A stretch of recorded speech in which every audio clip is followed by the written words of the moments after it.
মধ্যপ্রাচ্যে উত্তেজনার পারদ চরমে। একের পর এক বিস্ফোরণ, ক্ষেপণাস্ত্রের গর্জন আর ড্রোন হামলার খবরে নতুন করে কাঁপছে পুরো অঞ্চল। এবার ইরানের পক্ষ থেকে দাবি করা হয়েছে কুয়েতে থাকা যুক্তরাষ্ট্রের একাধিক সামরিক স্থাপনা এবং প্রতিরক্ষা অবকাঠামোর ওপর বড় ধরনের হামলা চালানো হয়েছে। যদিও এসব দাবির স্বাধীনভাবে নিশ্চিত হওয়া সম্ভব হয়নি। ইরানি বাহিনীর দাবি, তাদের চলমান সামরিক অভিযানের অংশ হিসেবে যুক্তরাষ্ট্রের আকাশ প্রতিরক্ষা সক্ষমতাকে দুর্বল করতেই এই হামলা পরিচালিত হয়েছে।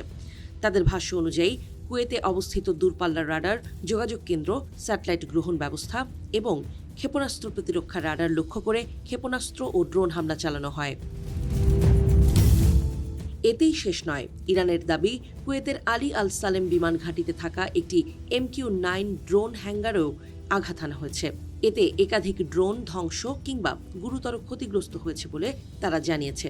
তবে এই বিষয়ে যুক্তরাষ্ট্র বা কুয়েতের পক্ষ থেকে এখন পর্যন্ত আনুষ্ঠানিক কোনো প্রতিক্রিয়া পাওয়া যায়নি।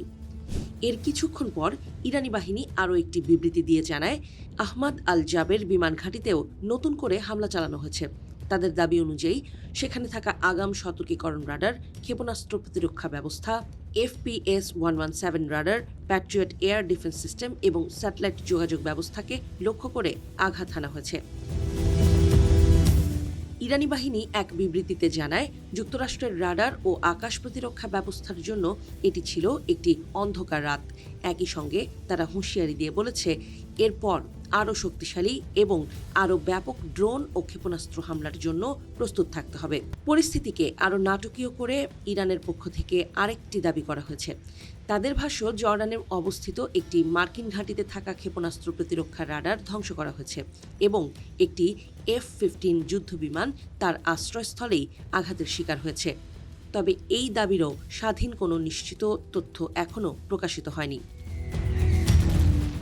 অন্যদিকে ইরানের সেনাবাহিনী জানিয়েছে, তাদের পৃথক অভিযানে কুয়েতের 3টি মার্কিন সামরিক ঘাঁটিতে লয়টারিং অ্যাটাক ড্রোন ব্যবহার করা হয়েছে।